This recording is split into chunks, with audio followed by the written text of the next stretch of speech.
All right, this one is very exciting for me. Back in 1995, I was first introduced to this man. I was 13 years old. I came across a film called Higher Learning, and I was absolutely enthralled by this film. It probably wasn't for my age group, but there was something about it with Ice Cube and Busta Rhymes and Omar Epps and the legend Tyra Banks, and of course this man playing the role of Remy. I was absolutely obsessed with the movie, and now here we are, 26 years later, and Michael Rapaport is on my show, an absolute legend, taking some time out of his day to talk to us. Michael, thank you so much for this. I really appreciate it. Thanks for having me. I'm a fan of yours. I'm a fan of the podcast, and I appreciate you having me on the show.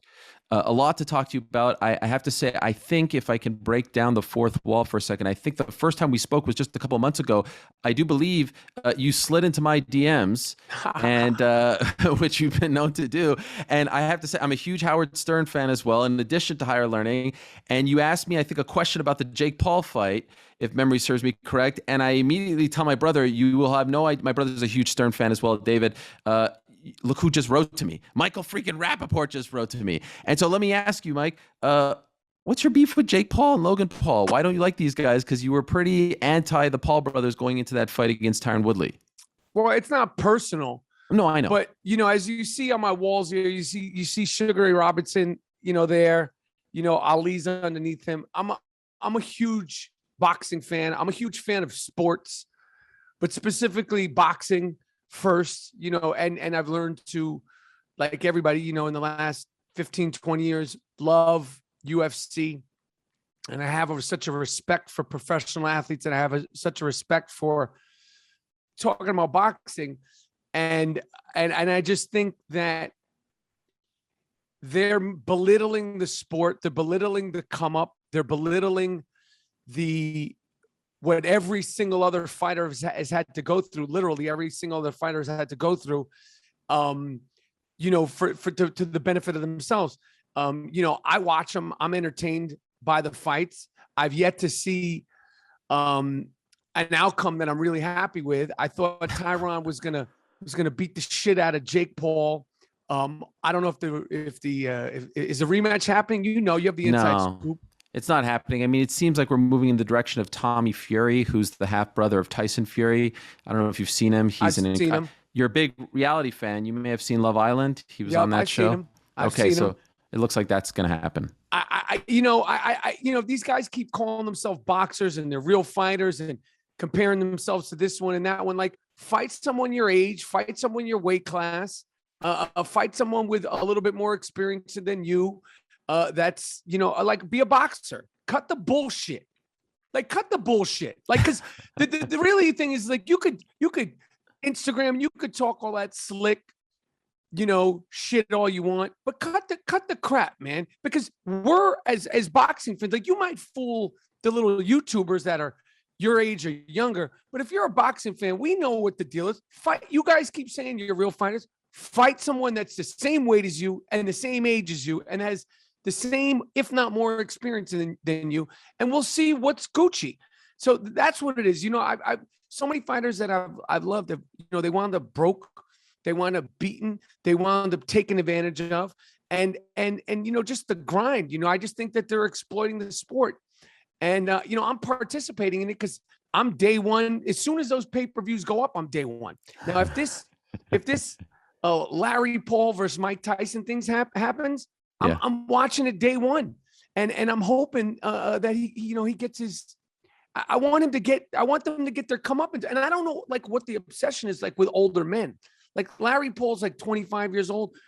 Why you want to mess around with 55-year-old dudes? Like, when I was in my 25, I didn't even hang around. I wasn't I'm gonna beat this 55-year-old dude. I don't care if it's Mike Tyson, Larry Holmes, Roy Jones. Like, fight a guy your own age. I don't know if it has to do with, like, maybe they have resentment to their father. Maybe they need to work this out in therapy. Maybe they have a thing against older men. Maybe it's a fetish. I don't know.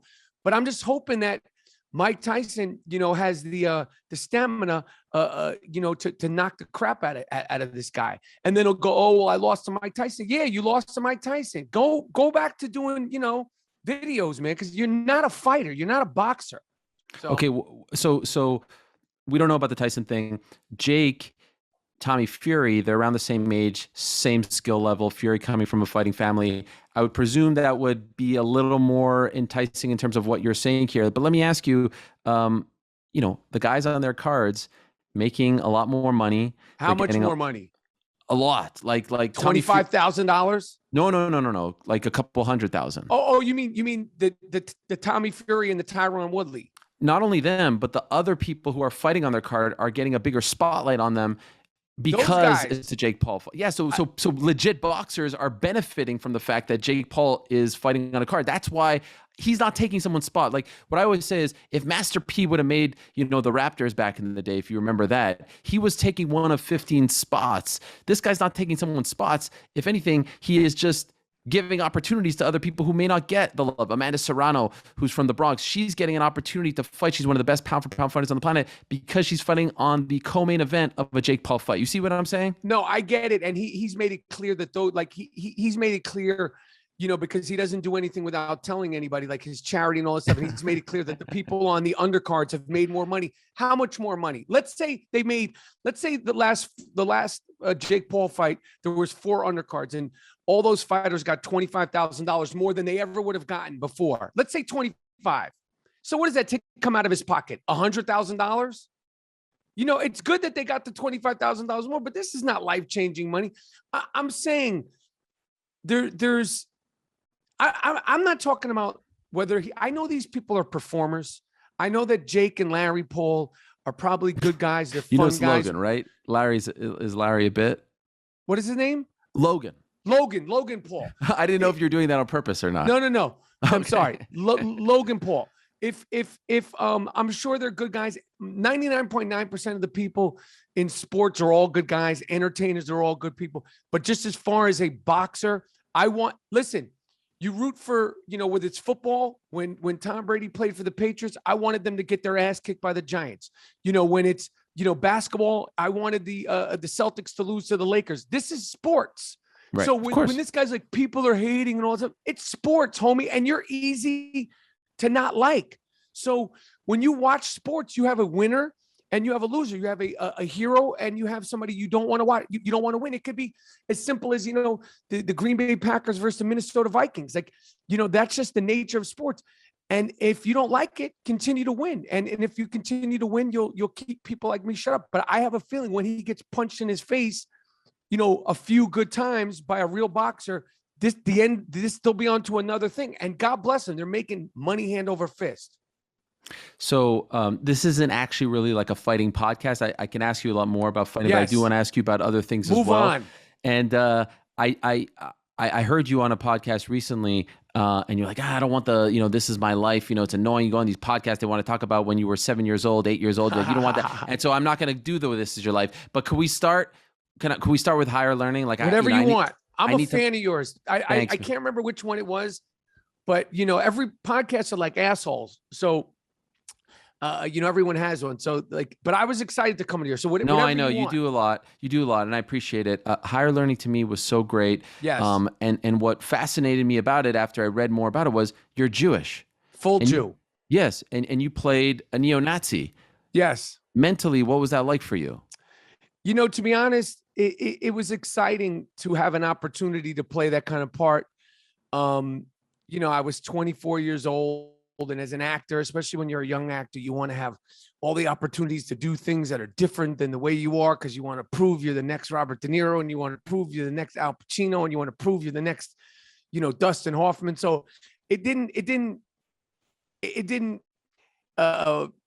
really come into it. We made jokes of it. John Singleton, the late, great John Singleton, director of Boys in the Hood, director of Higher Learning, creator of this show Snowfall.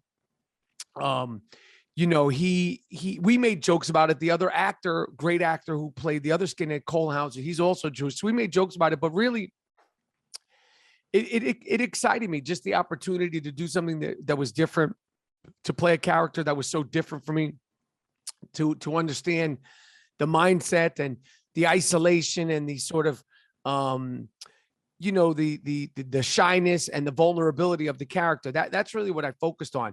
I didn't focus on whether I agreed with him or whether I believed the same, things as the character. I focused on just the opportunity to try to understand the character, and it was fun. It was exciting. It was exciting being on that set. It was exciting working with Singleton, who was just coming off Poetic Justice with Tupac and Boys in the Hood, and he was just an exciting young director. And all the actors in it, and Omar Epps and Regina King, the great Regina King, and Busta Rhymes and Cube, and and I just was excited to have that opportunity, to have a dope part like that.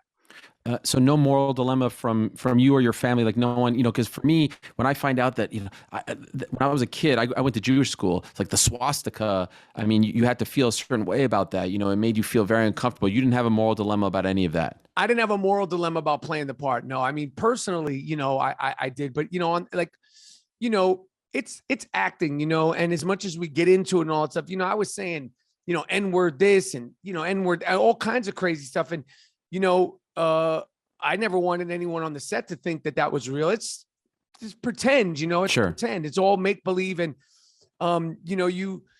it's like when you're a kid and you're playing cowboys and Indians or something like that. It's, it's just a more advanced version of that. You're just pretending and having, fun and exploring and, trying to be as honest and genuine as you possibly could be. Do you have a memory of some, like these are legends that you were on set with? And I know you've done a gazillion things since then, but for that one really resonated with me. Cube and Busta Rhymes. And again, Tyra Banks. I mean, this is Tyra Banks. This is 20-year-old Tyra Banks. Like when she was just about to blow up, Singleton, all these guys. Any memories behind the scenes of something that went on that always stuck with you?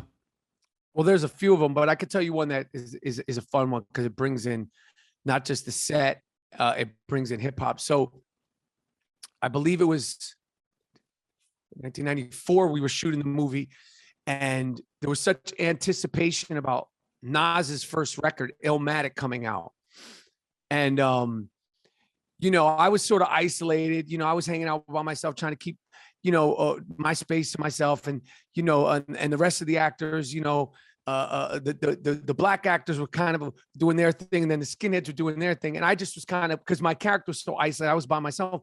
But I remember, one time walking past Omar Epps' and we were cool, and I was a fan of Omar Epps. He was coming off of Juice. He went to LaGuardia High School. I went to Martin Luther King High School that was across the street. So we had, people in common and New Yorkers in common. But I remember walking past this trailer, and there was a lot of people. I'm not saying names. There was a lot of people on that set smoking a lot of weed. Mm-hmm. And I remember coming from the set in my Remy outfit, and I was real thin, my skinhead. And I remember walking and Little Daddy Shane, Big Daddy Kane's brother, was there. And I was like, oh shit, because he had just been on the Big Daddy Kane record.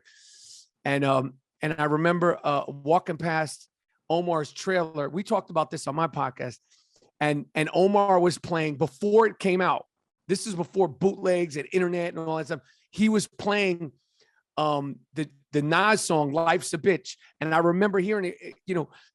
Visualizing the realism, the nationality, fuck who's the baddest, AZ's part. And I was like, yo, what is that?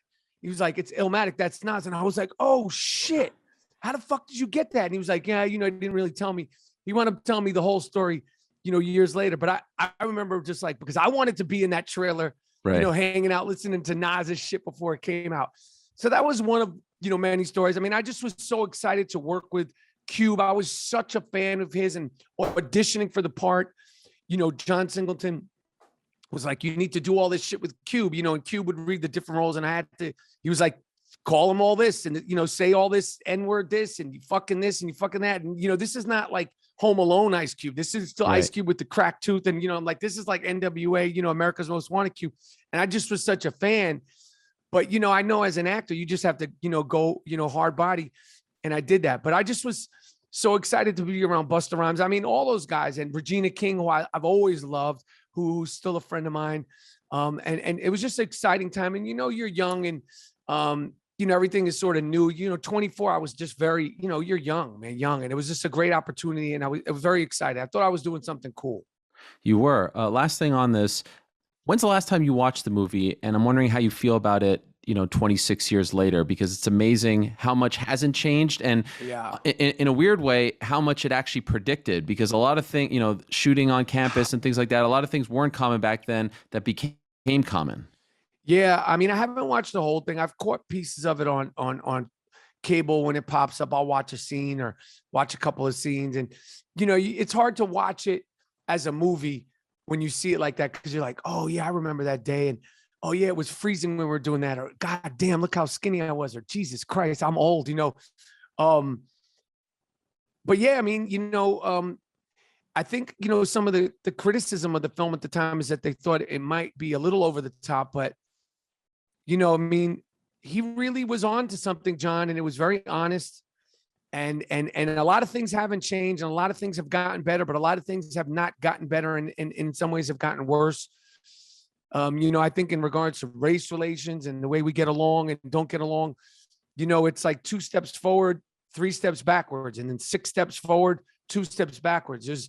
There's always something, and race and race and hate and prejudice and it's like it's a never ending jigsaw puzzle. You're never going to really truly solve it. There's always going to be this stuff, and you just hope to try to minimize it and try to, continue to push things forward and push, people being educated and not being, and being exposed to other people, like people being exposed to other people is really the best thing. I was lucky to grow up in New York City in the 70s and the 80s and the 90s. And, particularly New York, in general, you're around all sorts of other people, like, that so it's just that you have like a one up in that way. Cause I went to school with white kids, Jewish kids, Puerto Rican kids, and Italian kids, and Black kids, and, Dominican kids. And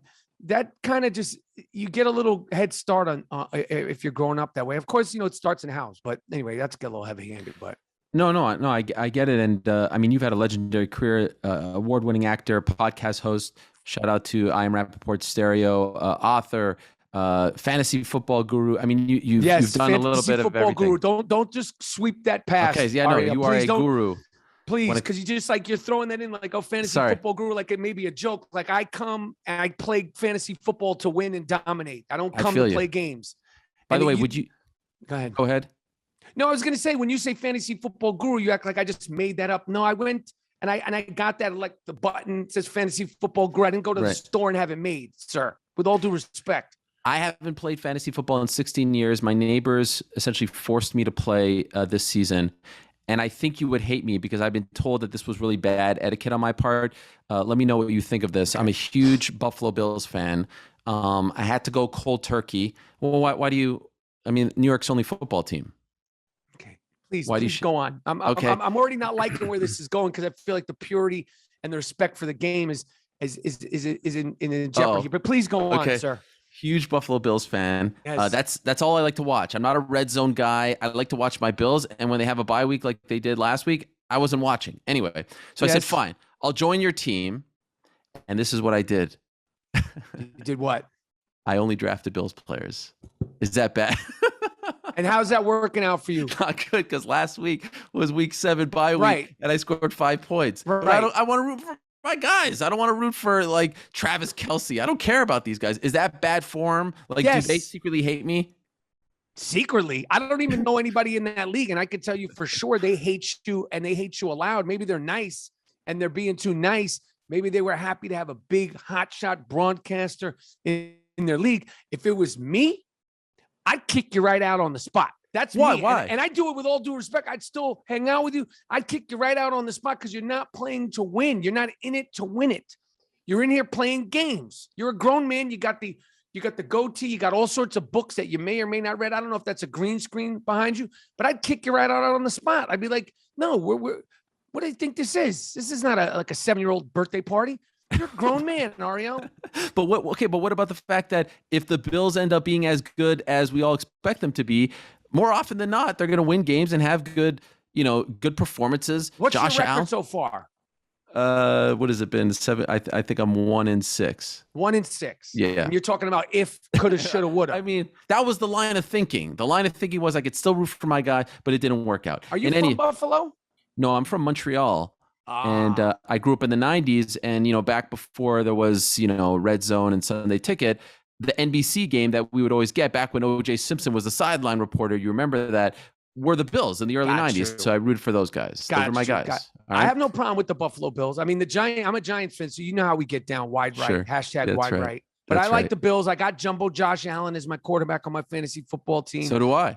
So yeah, no shit. You probably got more Buffalo Bills than I even can name, and I'm a fan. But you know, and I'm a, you know, anyway, go ahead. Yeah, no. Okay, so fantasy football, etc.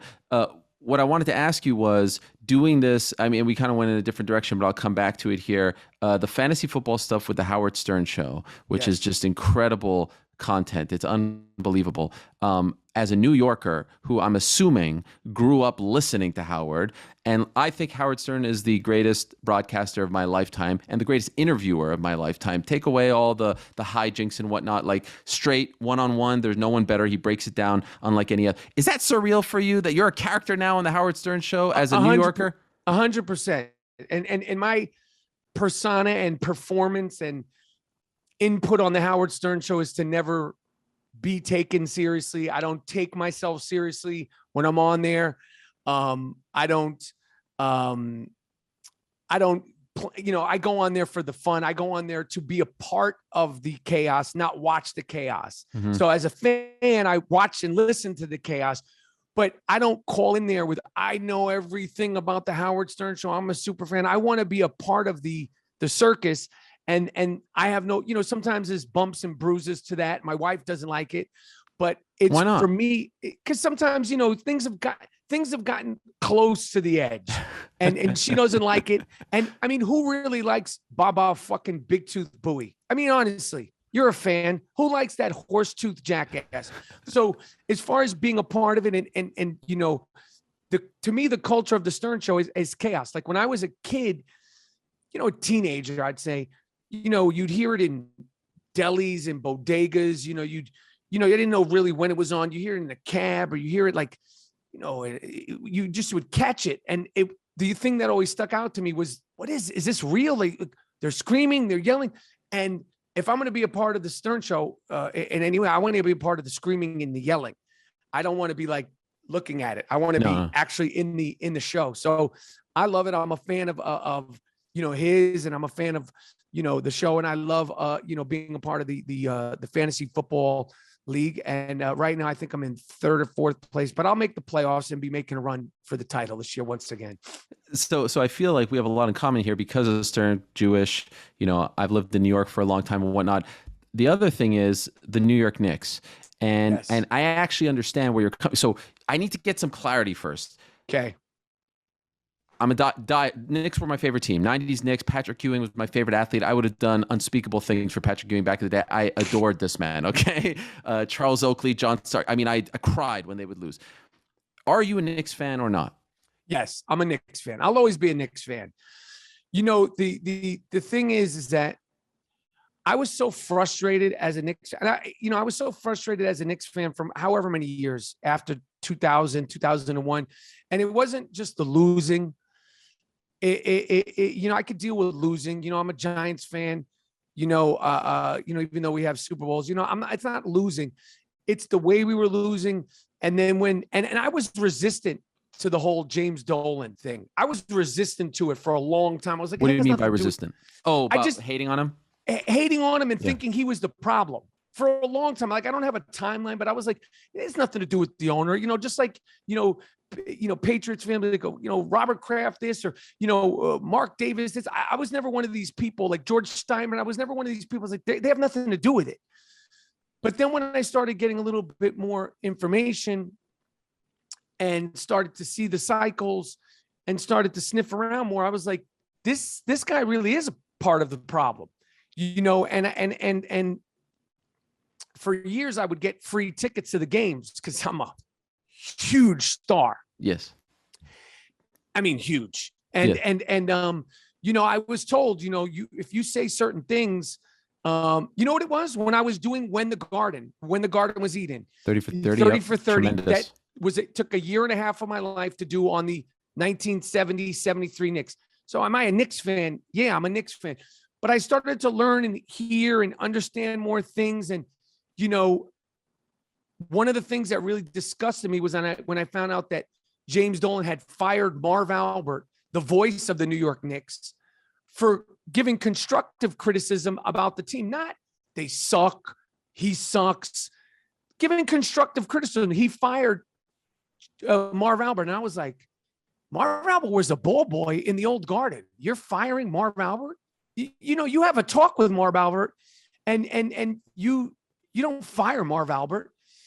And then, you know, with the firing of the coaches, and then when the Charles Oakley thing, who I know is not a choir boy, but when the Charles Oakley thing happened, I was like, fuck this shit, man.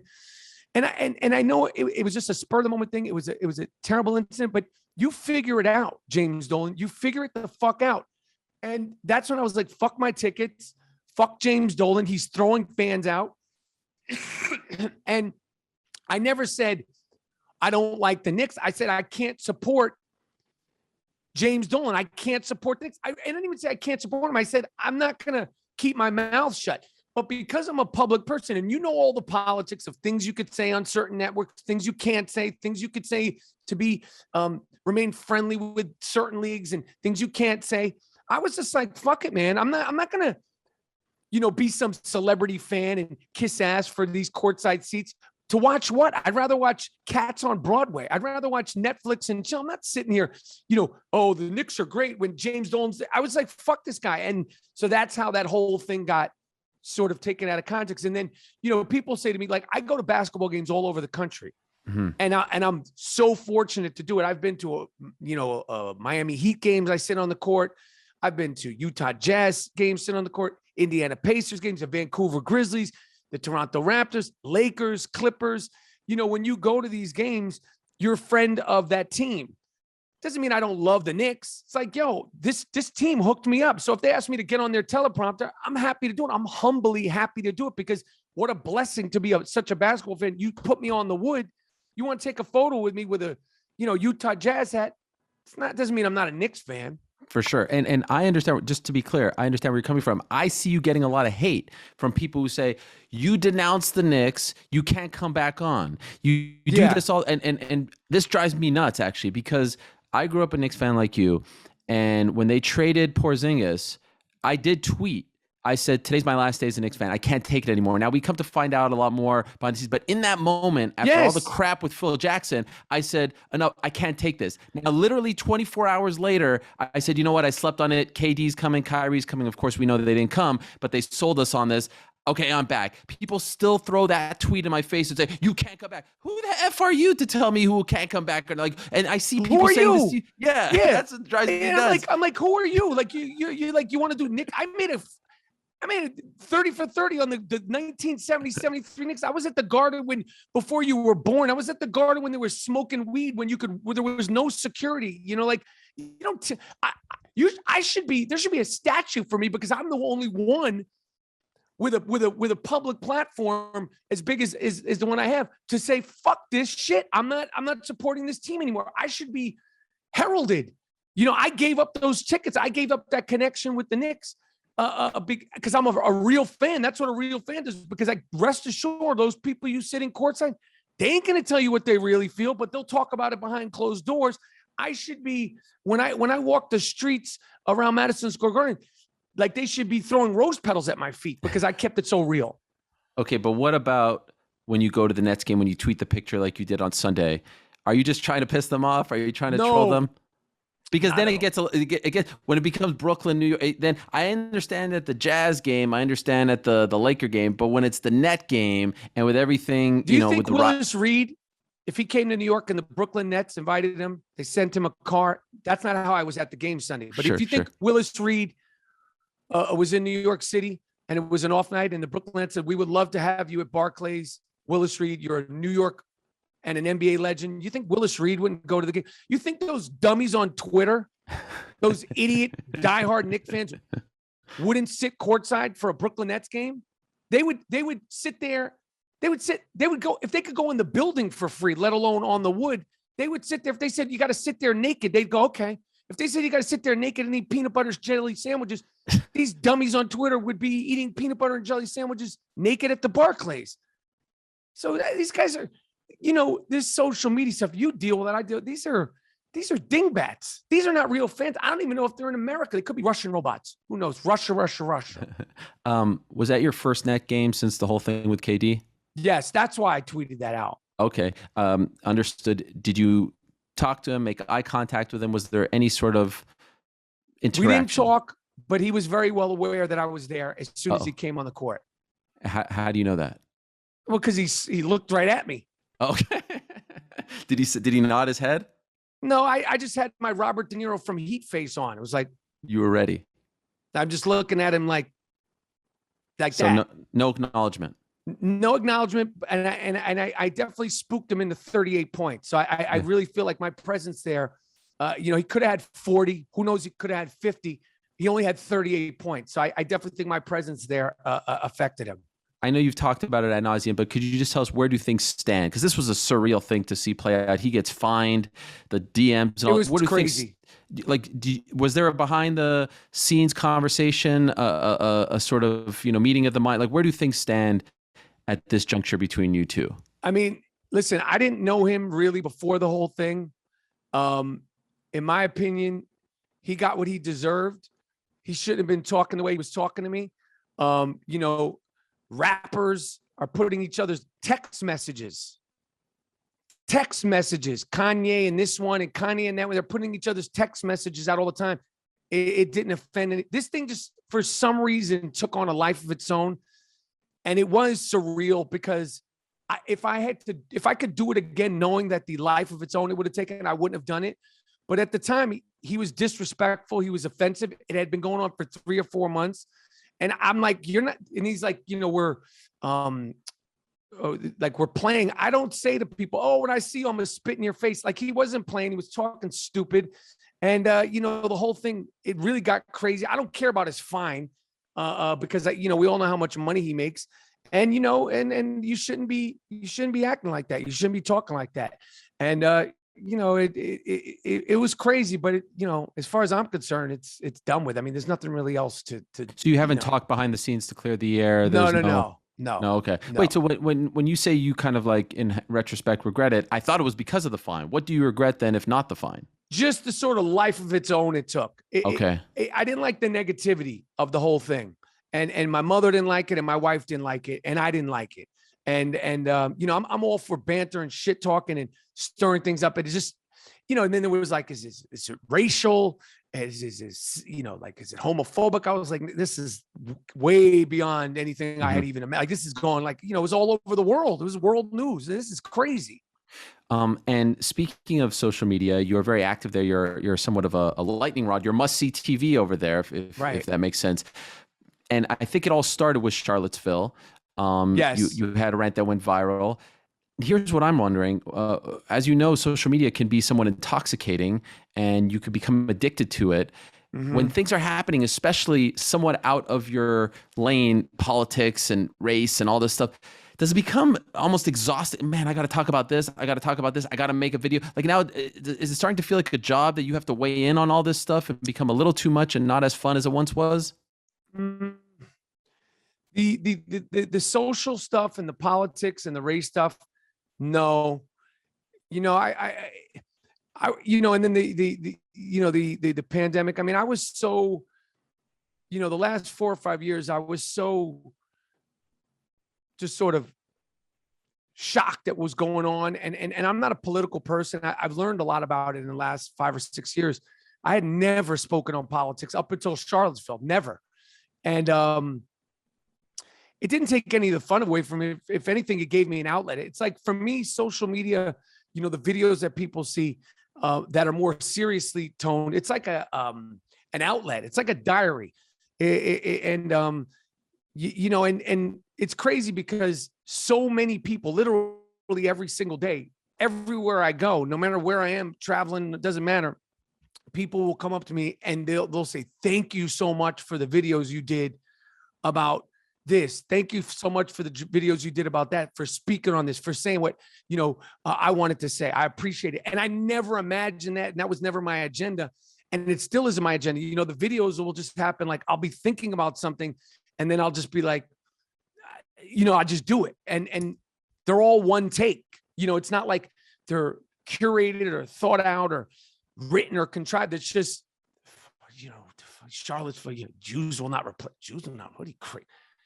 And I just pick the camera up. It's like, I'm just like, it's just like an outlet.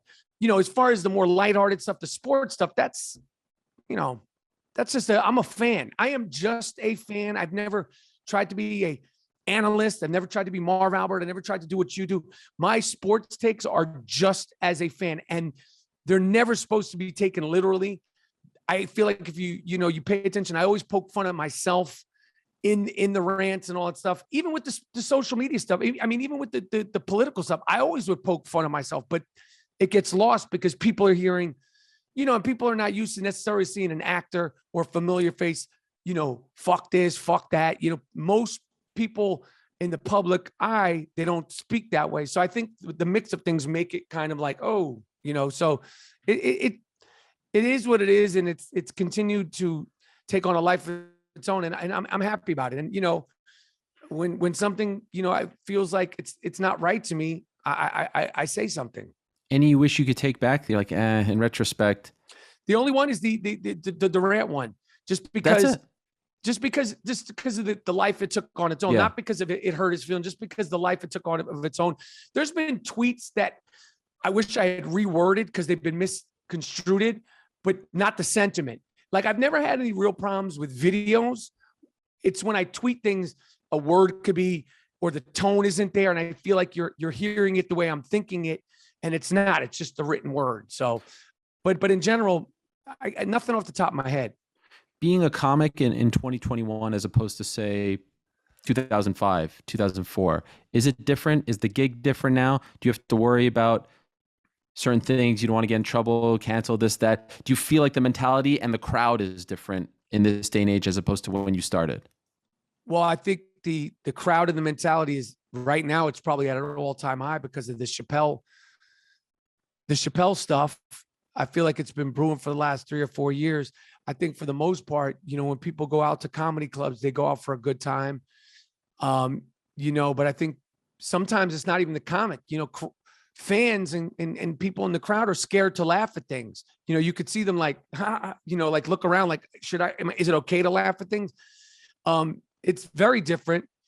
You have to let your hands fly, to use a boxing reference, or a UFC reference, an MMA reference. You got to let your hand fly. You got to talk your shit and let the chips fall where they may. And I think most people know the difference between shit talking, a joke, and just being completely mean-spirited. And I think, in regards to the Chappelle special, he went out of his way to be as nuanced, as thoughtful, and break it down as slowly and clearly as you possibly could. And still people are the most uproar ever. So you can't win. Even if you're him, you can't win. So, it's, you gotta stand behind what you're saying and know what you're saying. You definitely don't want to be playing around up there because, any tweet, any joke could be your last joke. So with regards to Chappelle, which I'm sure you've been following very closely, are you on his side basically? 100%. Okay. I'm on his side because, he's an artist. I'm on his side because he's a comic, and I'm on his side because I watched the special. And like I said, I felt like he was very nuanced, very thoughtful, very compassionate. It is a comedy special. He made jokes, Jew jokes. He made, with some, the sexuality jokes, but no one was complaining when, he had Rick James, who was, obviously, had a drug addiction. No one was complaining about, I'm Rick James, bitch. No one was complaining about when it's, him making jokes, that's just about other Black people. No one was offended by that. At the end of the day, Lucille Ball, the old pie in the face, Laverne and Shirley, the old pie in the face would be deemed as bullying now. Oh, you're humiliating. So it's like, if you don't like it, don't go to the Improv. Don't go to the Comedy Store. Don't go to the Laugh Factory. Stay at home. And if Dave Chappelle is so bad, why do you still have a Netflix subscription? He's done 6 specials in the last 3 or 4 years. Why are you still watching them? I thought you were going to cancel them 4 specials ago. What are you still watching it for? Are you worried as a comic that this will slowly kill the the medium, the profession, that you won't, someone like you 20 years ago won't be able to break through if if people are more sensitive, if there's more controversy and things like that? Or do you think it's just the time that we're living in and everything kind of corrects itself? I think that Twitter is not reality. And I think that, I think that great comedians will always have great things to say. And, controversial things are they're relative. And I think that, you need people making people laugh. And there's a sort of like a magic trick. Look here, then the trick, the joke comes here. Look over here, the joke comes here.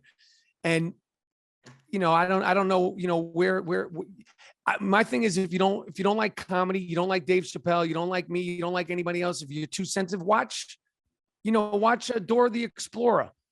There's plenty of things, there's children's shows to watch on all sorts of cable things. Watch it there. That's a safe platform for you. I mean, you look at, the John Gruden thing, and, and that whole thing, how, that came, and like, he's this, but there's just so many contradictions and hypocrisy across the board. And you just got to trust yourself and trust your instinct and trust your what you're trying to accomplish. What was your reaction when you found out about the accident on the set of the Alec Baldwin film?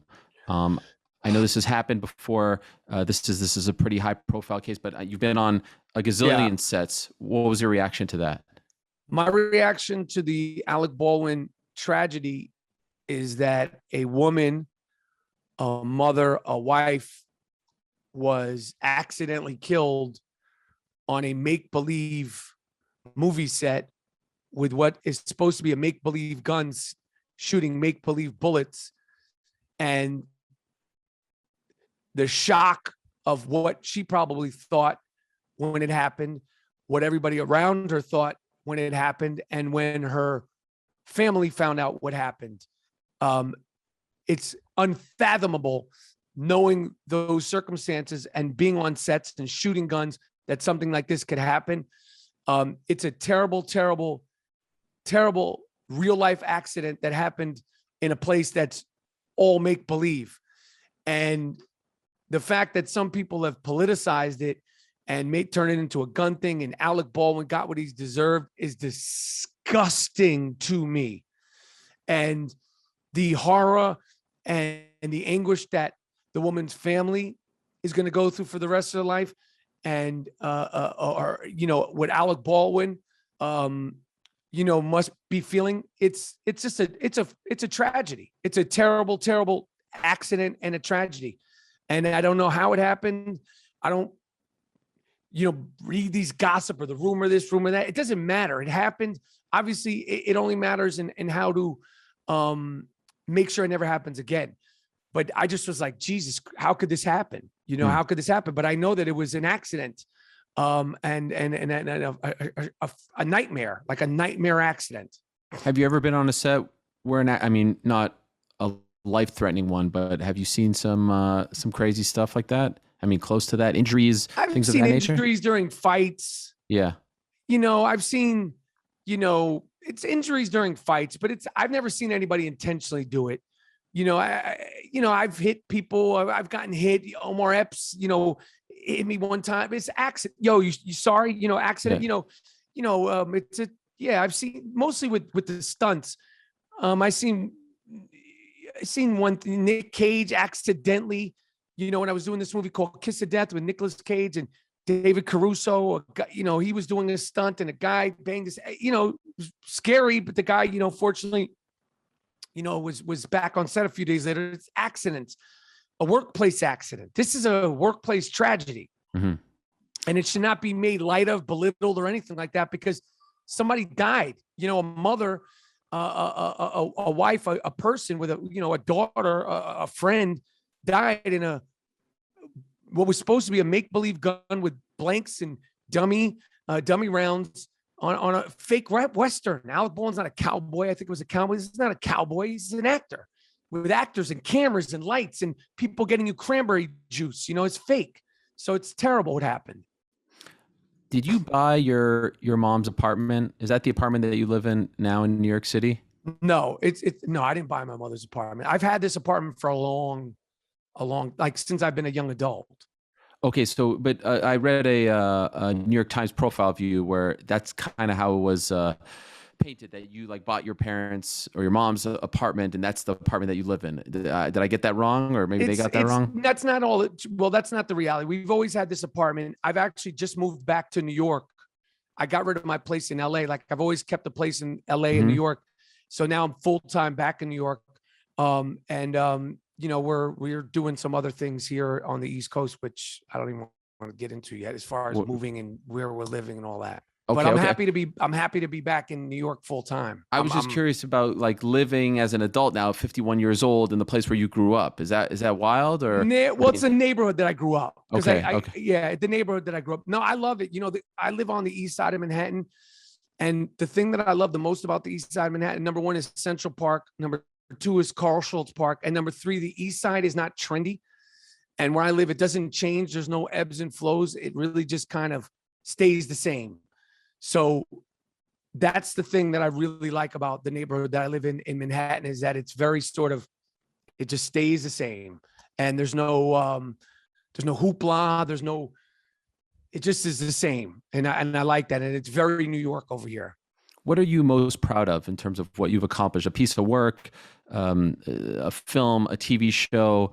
What if someone would say like, what's number one on your list? What are you most proud of? That's a good question. I mean, as far as most proud of, I'm most proud that I'm still doing great shit. I'm most proud that I still want to continue to do great stuff. I want to continue to, um, I'm excited and proud that I look forward to going to work every day.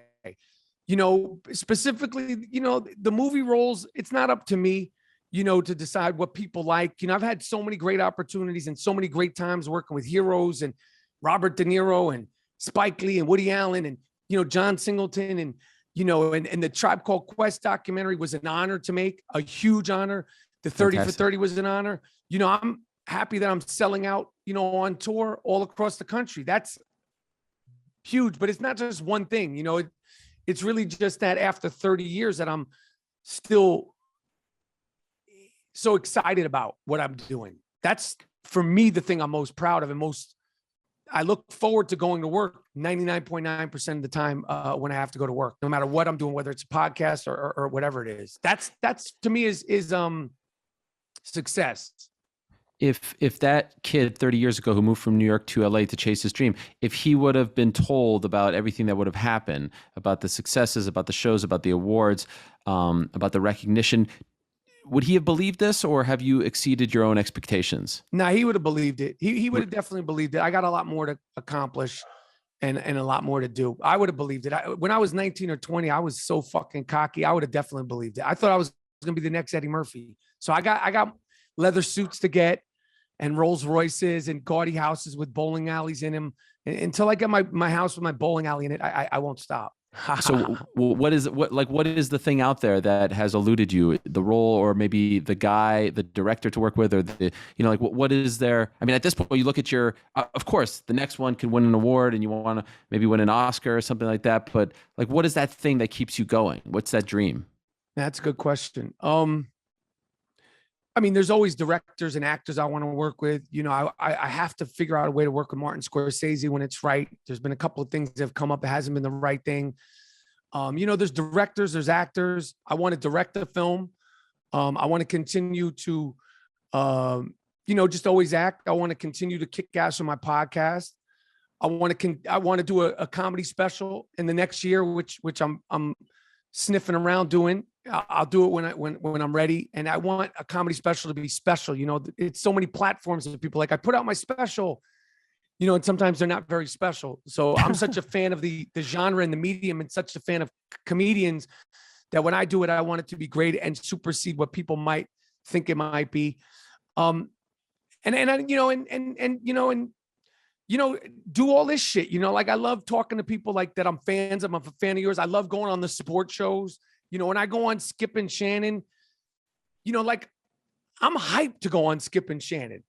because I'm a fan of sports and I'm a fan of those guys and I'm a fan of sports shows. Like, so when those kinds of things, I'm like, yo, this is crazy. I'm up here talking about the Knicks, or I'm talking about LeBron this, or, Kyrie that, that fan in me has never gone away. It has never gone away. So when I get opportunities to do stuff like that, or sit on the court side at Barclays or at the Indiana Pacers game, I'm always there an hour early. I've never been to a professional basketball game. I'm in the building at least 30 minutes early because I'm just a fan. Football, whatever. When's the last time you've been to MSG?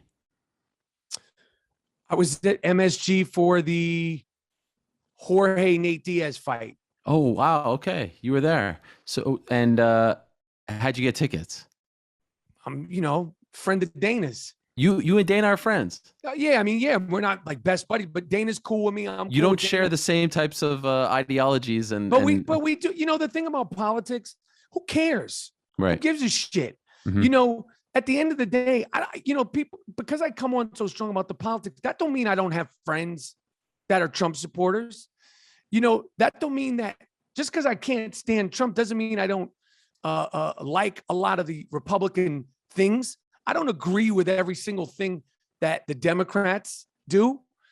I think it's pathetic that people have lost relationships and friendships over politics, because at the end of the day, it don't matter who's your congressman, your governor, your president. We collectively are all going to be the ones to clean it up.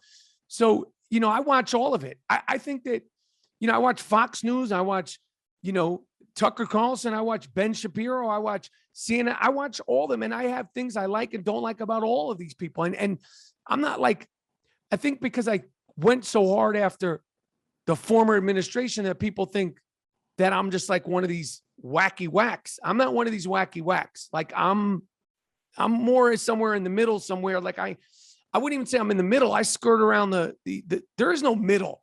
There's no sides. People say to me, pick a side. This is in third grade Ring Alivio. There's no sides.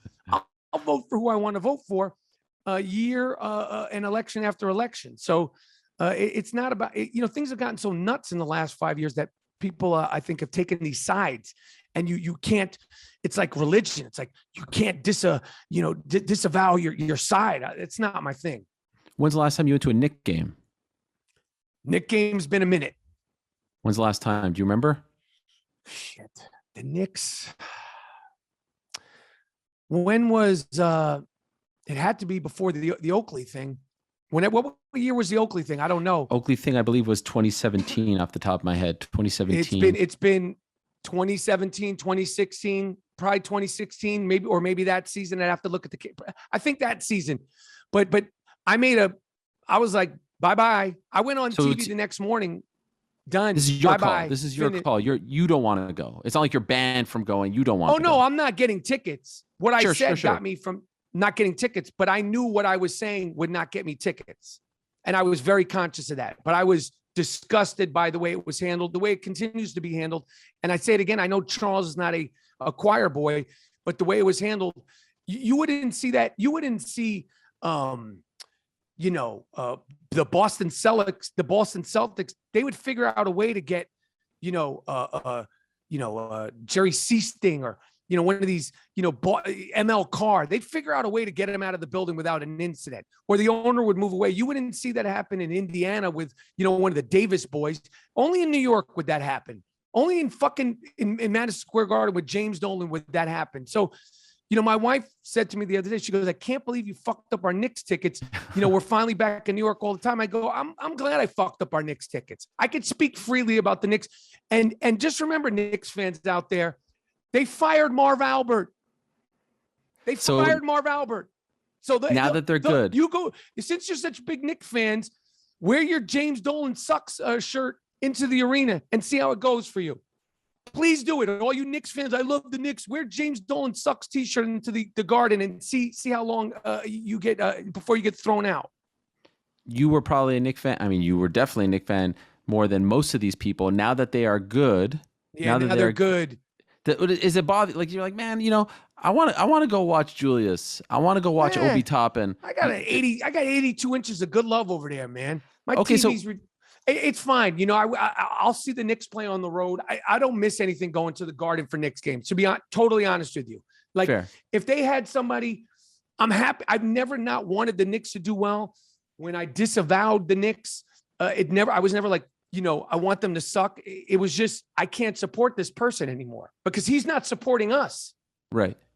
I was there before you. Your father gave you the keys to the Madison Square Garden. I was here when it was Ray Williams and Bill Cartwright and Joe C. Merriweather and Marvin Webster and Earl Monroe when he was still like, I was before James Dolan can't make a layup with his left hand. What's a championship team like? I've never seen the Knicks win a championship. I've never seen the Bills win a championship. The Montreal Expos were my favorite baseball team. They don't exist. Is there a championship now that would mean something to you, that would turn you into a 12-year-old kid seeing a team win a championship? Or at this point, in the fantasy age where you root for players as opposed to teams and cities, the Knicks winning a championship and being able to go to the parade because James Dolan don't run New York City. So this is what I was getting at. I'm happy you said that because that means deep down you're still a fan. You're still that same kid. I'm trying to repair the relationship. I grew up wanting to be a basketball player, man. I'm always gonna love the Knicks. I'm always gonna love basketball, and not just for me, for the rest of the fans. It's we think that it's my team. He's my favorite player. These are our guys. This is New York's team. Brooklyn, that team, that big three they put together, this is not a likable team. The thing that's great about this team is that it has that ingredient that the 70 Knicks has, the 1970 Knicks had, and that the 1990 Knicks had, which is it has the grit, it has the work ethic, and the sort of lunch pail sort of mentality of New Yorkers. I ain't talking about the Sex in the City. I ain't talking about me, a successful actor, Ben Stiller, Chris Rock, Tracy Morgan, who's at the game. I'm talking about the guys in the top. I'm talking about my father, who was at the Old Guard. And I'm talking about the garbage men, the union people. This team has that. And that's why I would like to see this team, or a version of this team, this core of a team, get it, because I think it's not just the winning, it's the way they're winning. And it's not just one person, it's a team. And that to me makes me happy.